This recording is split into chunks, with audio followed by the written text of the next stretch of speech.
Les vendeuses et vendeuses du marché Kalavitokpa, sous l'initiative de Madame Yvonne Lantokbodé, se sont réunies ce jeudi 4 juin 2026 pour rendre un vibrant hommage à Feu Catherine Diane Lantokbodé et les illustres disparus qui ont contribué à l'essor du dit marché. Cette cérémonie a connu la présence du chef quartier de Tokbasungu, des têtes couronnées et notables, ainsi que des responsables du syndicat national des vendeurs, vendeuses et assimilés des marchés du Bénin, Sinavamab. Madame Lantokbodé n'était qu'une responsable. Elle était la mémoire vivante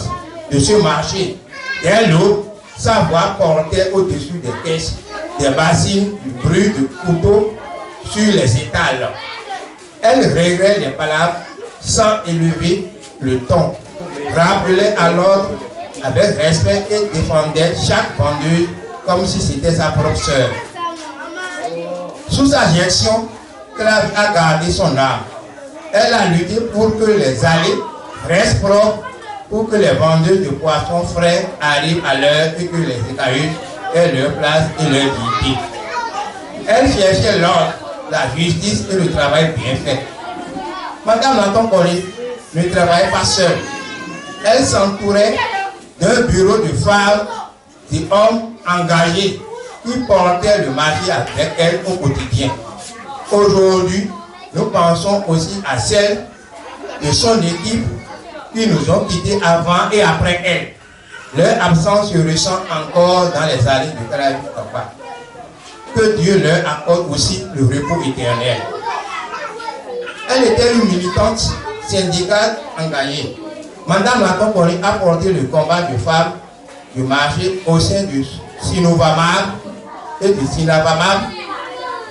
Elle y a siégé, défendu nos droits et travaillé aux côtés de ses camarades, notamment Madame Chodako Christine, paix à son âme.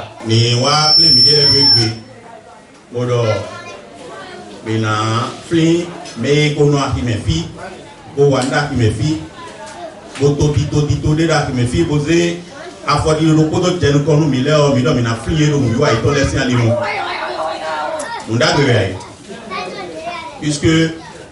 mais tout d'or mais pour les pitins beaucoup finer on a point lié nous mais mais de l'éton à fond en roi alors fond en roi ben dis donner caca ben dis galalo mon caca est là nous et présence en mais il y a eu homme pour ailleurs pour autant pour faire pour nous faire d'autres mi-temps odor et d'or nous déjouer encore déjouer pour accorder déjouer comme mi to le do mi do bo ido mo après on peut recorder ça ouais non so que Kalavitokpa aki dahode we bon mina do fizedo alomenu akuno kodo numese le poe do ina wa so to ba hiona le ko aje dede dayo toli wenu emidero wa ndo ahielo be fio ma ugbeje we yesu do fio gbon pate gole pon parce que wenu ahioro dije we o fie aki dijain fie mero agbanteto dahole no fie midero bon bono yido miro carton chawe miro nuelo blowe mi mo bonbon won binaze mi mo akla binaze we ni onu ya josi nu we ala yo tumi miro ko ballon miro blo nu pido aye lo me ni de ton bi onu no tito me bo mi do no blo egbedian e so ro fia ko pi ajagan ka ko viwe no to ton donc viero to ton le apo na no ko do mi po ba ki ora jego tanmi bon mere ta fo mere di opa ido mere do mere si ho e mo me ni cambiera mo andoa ni owe akidoro no te amo bedo vo sero vo apo na ko bido po bon mi bi na pleda yo me buna ido po so that on justino e so bi me fi gbe a e ka tv gege yo ese me gege do ali no ali onu je mi dare le sube e ka ko si to me e ka ko si pe me fi o e wa se yen mo se do to e wa ka yin fi ton do ko wa pe bo ti wazemi zelo nuton kazemi do nuton azole no wa imamolo azoje yele sudo na wulia ona wa azole te kawe ewa yin no jile ena ta fu melia elo kwemeo ena ta fu melia ena do to me mu ejeha melo koroko lo ejeha ki lo koroko bo ena do to e do to lo ejeha ki lo koroko lo ejeha do to ena bolodo eno e do pe ko eno e do syndicat pe ko ena ta fu me o so ko me si pada o wa ni tesi buto me le do afi e to me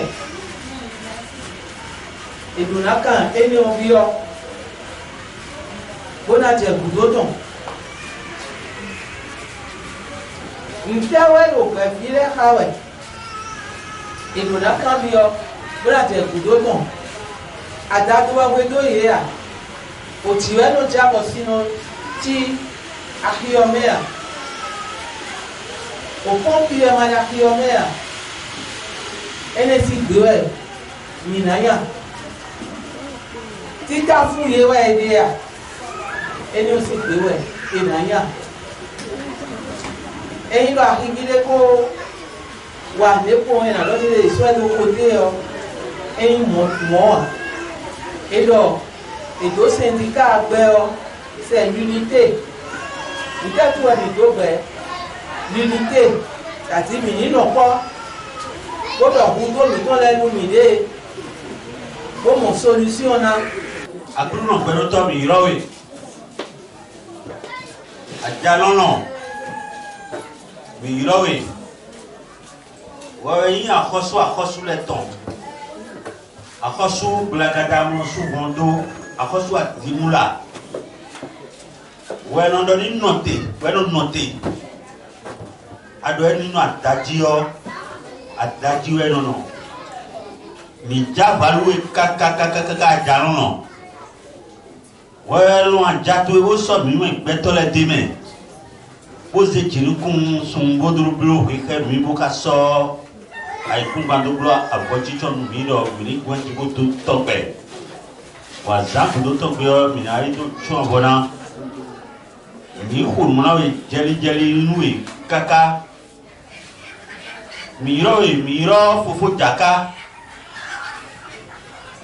jàká mìíràn wẹ̀ ayi to ji mi le fofo jaka mi holumlawe mi ro kalamisi akhosu le bisese bo holumla me diwa ile mi jabalu ye bisese bo iro vodum khevioso agbonesu akangan sagbata zohano le je kuton hugo kabli kojo atabono maji mudiro kwa bida ton ato jam tohoho